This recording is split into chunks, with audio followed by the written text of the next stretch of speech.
is interpreting that data because it slightly resembles a bunny rabbit. Your brain goes, oh, I see a bunny rabbit. So psychosomatic pareidolia is your brain making rational conclusions out of incomplete data in a psychosomatic influenced situation, or for, as it applies to this book, in a paranormal situation. Was that nutshell enough? Perfect. or did I use too many big words? I've got a bad habit of that. Actually, I will have to say that for the people in our chat room, no, you did not use too many big words. I think good. you used the right amount of words to explain. I mean, psychosomatic pareidolia is a big word by itself, but when you explain what each thing is separately, makes it easier to figure out exactly what you're talking about, because some words mean different things to different people. Right. Right. I would add to that too. It's not just novices and newcomers to the field that make this, seemingly mistake. I do see people have been doing this a long time that just attach a certain amount of, as Joe Rogan says, woo, Yes. to pictures and different things that are clearly reflections and or audio that it's just not there. So we give people techniques of at least how to kind of decipher what's good data and what's bad data. Really, the cause I think we're pushing behind that is that it's better for everybody. It's better for all of us as paranormal investigators to present good data, because it gets watered down with a lot of bad data, really. And it's hard to be taken seriously when that happens. It is. Yeah. I know that when I send out a report and it has a couple pieces of data that's dysfunctional, it causes a lot of trouble, and people will then question all the other data that's in that report. And I mean, I do financial reporting for my company, so I have to be right on top of it. So when something's wrong, I'm expected to know exactly what it is and when, why, and how it happened. So it's no different than what I do every day for a job. So that data, if it's just a little, if the assumption is wrong, it throws off everything. Right. You could throw the whole thing out, make you start a project over, whatever. It's kind of the same thing. If you want to be taken seriously, it's hard to achieve that if you're presenting things that are, somebody else is just looking at like, oh, really? You don't see that's a reflection in the window? That kind of thing. Or they're not really going to keep going until maybe you have something good. Oh, yeah. So it's better to present less that's, harder to debunk than, every single photo in your roll. What have and you. That's the objective behind the book, is to give investigators a tool to help them present more credible data to the world.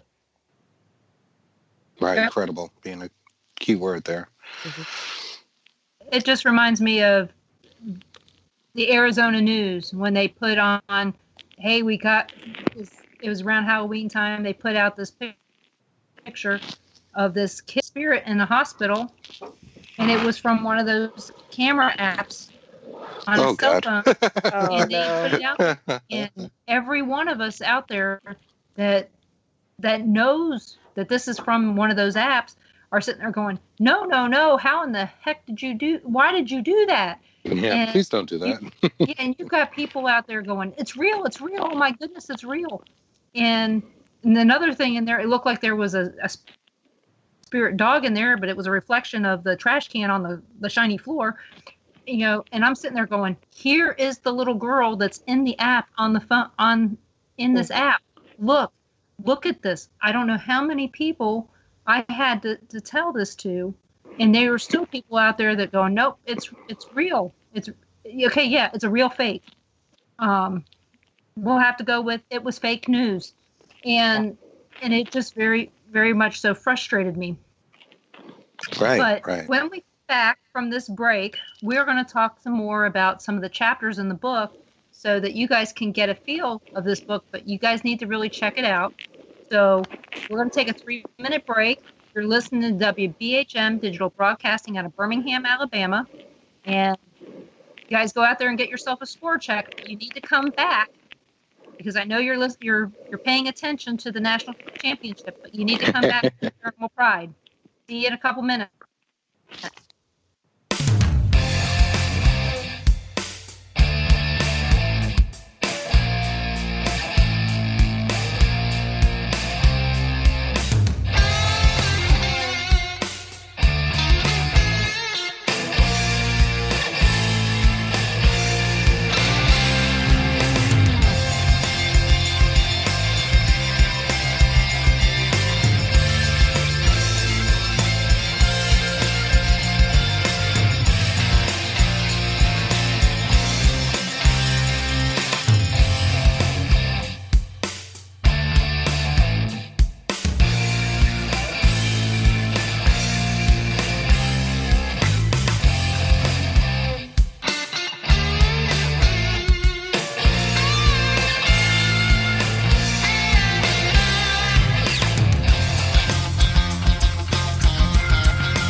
Listening to WBHM Digital Broadcasting, the best in paranormal talk, only on Paranormal Experienced Radio, broadcasting live out of Birmingham, Alabama. Welcome back to the Paranormal Pride. I hope everybody's still here, came back. We're going to focus on Clarissa because we've only got a little bit more time with her. She's got another show, so we're lucky to have had her at all. So, Clarissa, what would you like to impart upon all of us to make sure that everybody remembers that you were here? Well, aside from the fact that I'm a literary goddess and and I've been, chasing ghosts for more than 20 years, and I'm pretty big in the radio business myself. I don't know. I mean, I'm multifaceted, so, and I'm pretty much an open book too. So, sometimes to a fault. How many books have you written? I have 6 out, including the one that Chris and I released last August. And do you have any books in the works now? Oh yes, lots. Lots? Okay, yeah. So do you have any that are getting ready to be published anytime soon? Nothing that's going to come out before fall. Okay. Well, I'm interested. I can't wait to hear about those when it comes closer. Yeah. So, and lots of buns in the oven. Yes. That doesn't sound right. Yeah. That doesn't sound right. Right. We often don't sound right. Lots of irons in the fire. Yeah, nothing, when it comes to Chris and I, anything goes. Nothing sounds right. And I know I posted on social media that good behavior was not guaranteed, but, we are FCC regulated and on this show tonight. So we're trying. Yeah. We're trying. No F-bombs or P words, Clarissa. Yeah, no, I can't talk about words. Can't talk about kitty cats. Yeah. But Well, I don't know. I don't, there have been times where Chris and I have been on our own radio show where one of us is, wanting to like tie down and gag the other one. Just, because we have a tendency to get so out of control. It's, whether Chris is wanting to tie me up and gag me or I'm wanting to tie, that sounded bad. It's even worse.